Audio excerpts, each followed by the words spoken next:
yan na.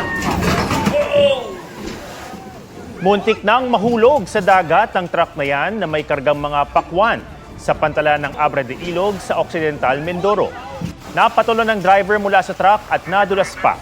Ayon sa PAO ng Occidental Mindoro, biglang lumakas ang alon. Wala namang nasaktan sa insidente at ligtas na naibaba sa pantalan ang truck. Sa Tawi-Tawi, binutasan na ng mga otoridad ang pader ng opisina ng DepEd sa kabisera na Bonggao. Naipon na kasi ang tubig dahil sa malalakas na ulan at nahirapang humupa ang baha dahil sa dami ng basura ng compound.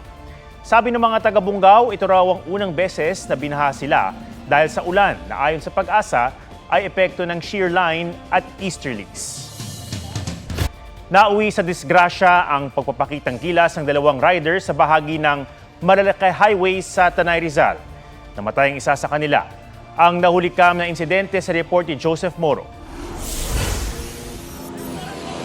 Parang Superman na nakadapa sa kanilang humaharurot na motorsiklo ang dalawang rider na ito noong January 26 sa bahagi ng Marilaki Highway sa Tanay Rizal.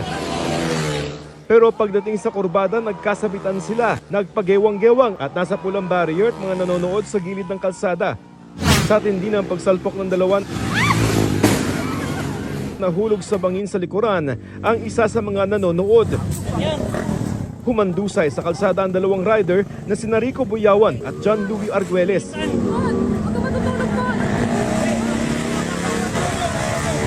Dead on arrival sa ospital si Arguelles, 6 pa ang sugatan. Sa investigasyon ng Tanay Police, walang lisensya ang namatay na si Arguelles. Pinaharap naman ng LTO si Buyawan para magpaliwanag kung bakit di dapat suspendihin ang kanyang lisensya. Hindi na raw ihahabla ng pamilya ni Arguelles at ng iba pang biktima si Buyawan.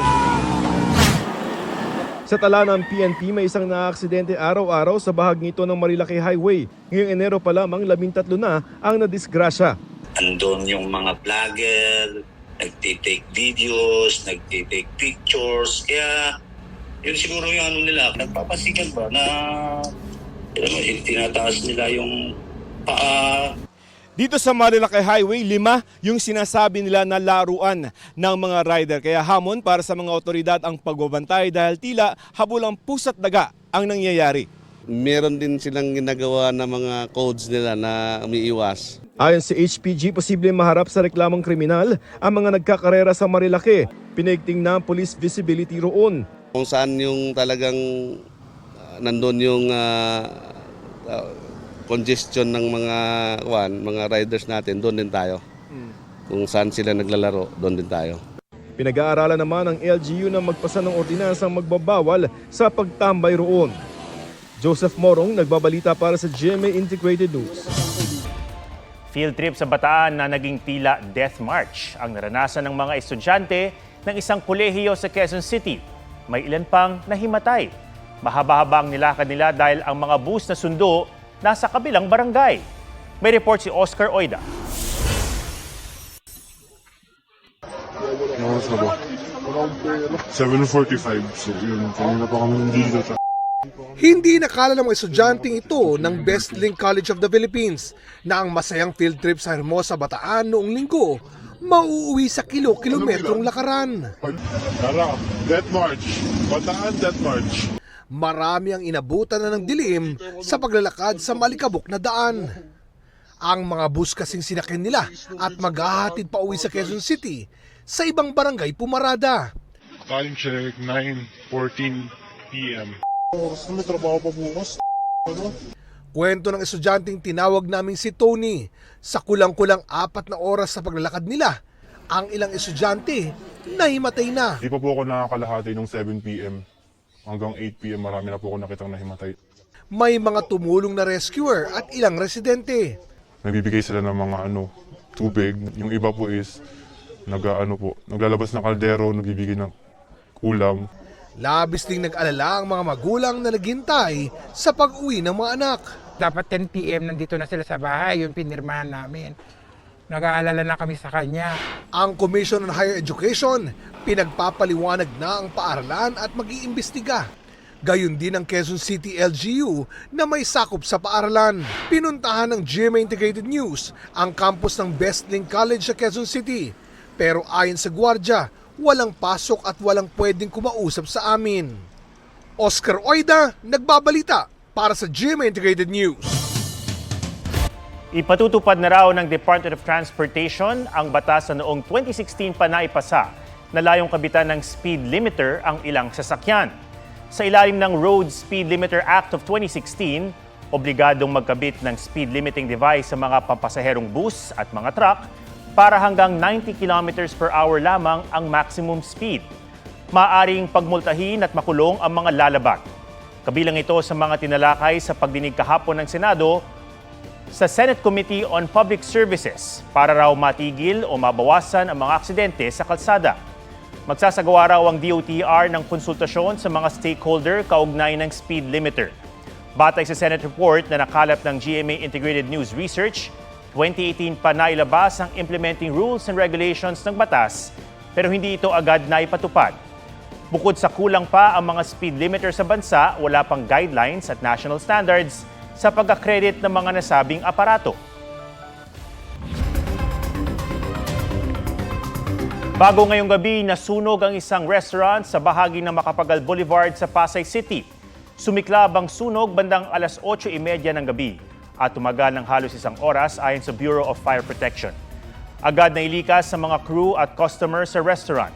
Inaalam pa ang sanhi ng apoy at halaga ng pinsala. Natupok ang ilang bahay sa Pasig at Davao City. Sa Navotas, 2 welder ang nasawi matapos matrap sa kinukumpuni nilang barko sa shipyard. Ang detalye ng mga sunog na yan sa report ni Marisol Abduraman.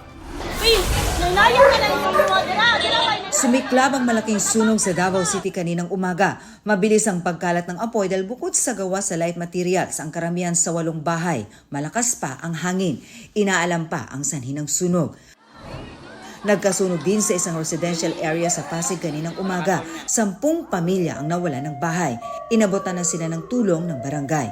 Iniimbestigahan ang sanhi ng sunog.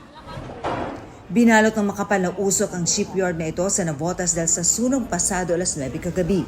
Ayon sa BFP, nasunog ang storage room na nasa itaas na bahagi ng kinukumpuning barko roon. Medyo confined yung sunog. So ibig sabihin, nasa loob siya at limitado lamang ang lagusan pati ang mga bintana. Kaya nahirapan na ating bumbero para maipasok ito. Mahigit 20 trabahador ang gumagawa sa iba't ibang bahagi ng barko nang mangyari ang sunog.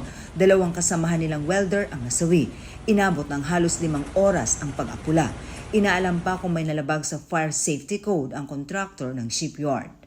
Marisol Abduraman, nagbabalita para sa GMA Integrated News. Selyado na ang giant collab ng GMA Network at ABS-CBN Studios para sa Pinoy Big Brother na mapapanood na rin sa Kapuso Network.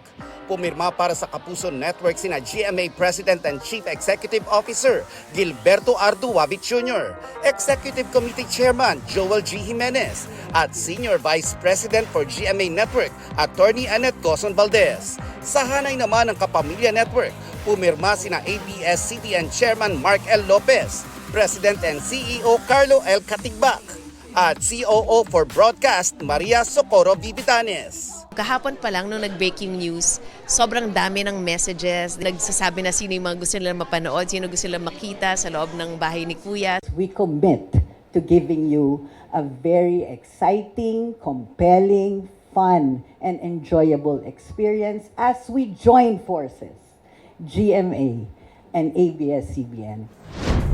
Barbie Fortesa at Kim Jisoo magtatambal sa isang episode ng Daig Kayo ng Lola Ko. David Licauco, may makulit na komento. Kilig overload ang hatid ni Dingdong Dantes nang pirmahan niya ang chichirya ng isang fan. In celebration of Lunar New Year, nagpaabot ng pagbati sa ARMY sina Jin at J-Hope ng BTS. Busy naman si V sa pag-workout sa kanyang unit. This 2025, inaasahang magre-reunite ang grupo sa pagtatapos ng mandatory military service ng 5 pa nilang miyembro. Nelson Canlas nagbabalita para sa GMA Integrated News. Sa patuloy na Mindanao leg ng GMA Masterclass Election 2025 Dapat Totoo Series, Naging sentro ng diskusyon sa Liceo de Cagayan University sa Cagayan de Oro City ang pagiging responsableng botante at pagiging mapanuri sa mga nakikita sa social media. Pagpili rin ng tamang kandidato ang binigyang diin sa huling bahagi ng Mindanao Leg sa Central Mindanao University sa Maramag, Bukidnon. Ibinahagi ni GMA Senior Vice President and Head of Integrated News, Regional TV and Synergy, Oliver Victor B. Amoroso, ang kahalagahan ng fact-checking bilang depensa sa mga nagpapakalat ng maling balita o impormasyon. We the people are the leaders. We are the deciders. So make yourselves knowledgeable about these issues. Watch the news on TV. Read digital. And don't fall, rather, for slogans, one-liners, screamers, and hate peddlers. Ginawaran ng pagkilala at premyong tig 100,000 piso sa Gawad Julian Cruz Balmaceda 2025 ng Komisyon sa Wikang Filipino ang mga pinakamahusay na thesis at dissertation sa Wikang Filipino. Itinanghal na pinakamahusay na dissertation ang Isabuhay, isang larong disenyo para sa diskurso ng mga wikang katutubo na isinulat ni Mariel Hias Liwanag PhD ng De La Salle University, Manila.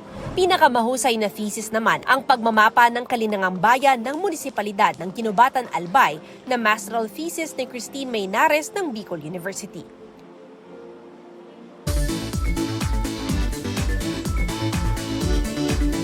Hindi lang mga Pinoy kundi maging dayuhan na aakit ng isang bundok sa Zambales. Matapos itong akitin, pwede namang magtampisaw sa Nagsasa Cove. G-Tay dyan kasama si Ian Cruz. May tuturing na most hiked mountain sa Zambales, ang Mount Balingkilat.